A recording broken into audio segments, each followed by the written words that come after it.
What is up guys, I'm back again with another video. In today's one, we will be learning about the basics of lighting and shadow and how you can use various tools of Krita to create these lighting effects coming up.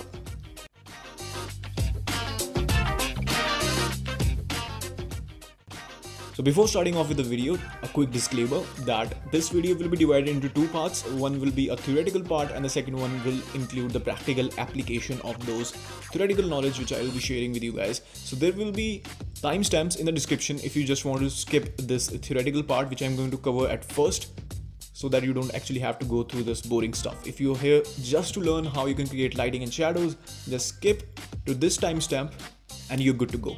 Another thing, if you're new to the channel, I make content related to digital art, Krita, and all the kind of cool stuff. So you can consider subscribing because your subscription will definitely help my channel a lot. So yeah, enough with that, let's get started.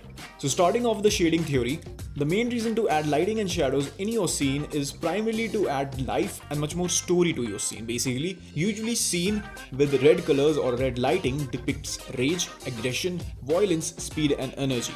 Whereas scenes with dark or black sort of shadows indicate evil, fear, mystery, whereas brighter colors are used to convey the sense of calmness, stability, harmony, love and sensitivity. But the most important part of creating lighting and shadow in your scene is that these shadows or these lighting adds much more depth to your character as it highlights the features and the structure of your character in a 3D space. In other words, these formed shadows not only fill the flat gaps of your character but also tells the viewer about the 3D structure of your character. For example, as you can see over here, the shadows casted on the other side of the nose in this character or in this illustration gives a much more clearer idea to the viewer of how long the nose actually would be in a 3D space. Also, another thing to keep in mind is the number of sources of light in a scene are always equal to the number of shadows in that scene. So if there is one light source in a scene, therefore there will be only one shadow. If there are three, there will be three shadows. And if there are four, there will be four shadows and so on and so forth. By the way, I've also created this example sheet of how our character behaves in these specific lighting situations. So if you want to take a screenshot of this image, if you want to use this as a reference to create your own lighting and shadows in your scene, you can do that. Now enough with that boring theoretical part. Now let's just focus on the practical application of these lighting situations or shadows in Krita. So here we are in Krita 4.3 with our character which we drew and colored from past few videos.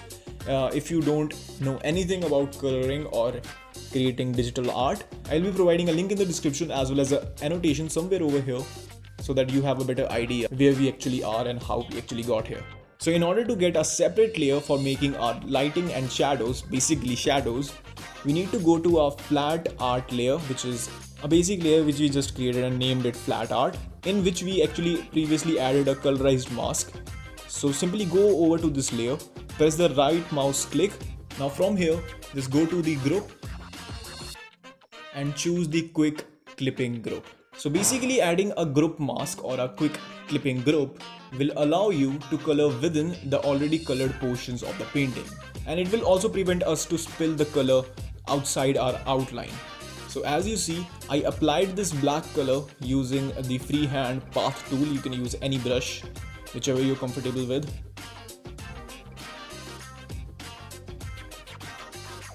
It basically adds the color to our character but only within the character's boundary. Obviously this doesn't look like a shadow right now. So basically what we have to do is we have to reduce the opacity a little bit of this specific layer on which we are drawing. It was a better example of how softer shadows work. But obviously the art style we are going for, we can use hard shadows as well. For that you can use any normal sort of digital brush over here. And if you want to add highlights, you can add them as well. I won't be showing that over here, but it's pretty simple. Adding them won't be difficult at all. Just use the white color instead of black and the entire process is similar. So as I said before, we will be using much more harsher shadows for this character using the default brush tool. So first of all, we will be making some rough and basic thick lines and strokes on the places we want our shadows to be.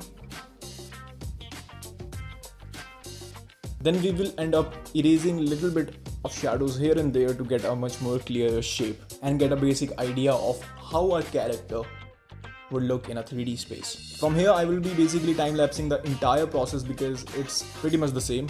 You just have to create a thick line, then erase it out a little bit so that it gives you a basic sort of shadow formation. So yeah, that was the video guys. I hope this gives you a much more basic understanding of how shadows and lighting work and how you can use them in Krita to create attractive illustrations, and I hope it will help you a lot with creating your digital artwork. So yeah, this is potentially the last part of this video series, Digital Art with Krita as beginner in 2020. Obviously you can comment down if you have any video ideas, comments or suggestions. I'm always open to that. Also you can like the video, you can subscribe, turn on the notifications, and yeah, I'll see you guys next time. Until then, peace.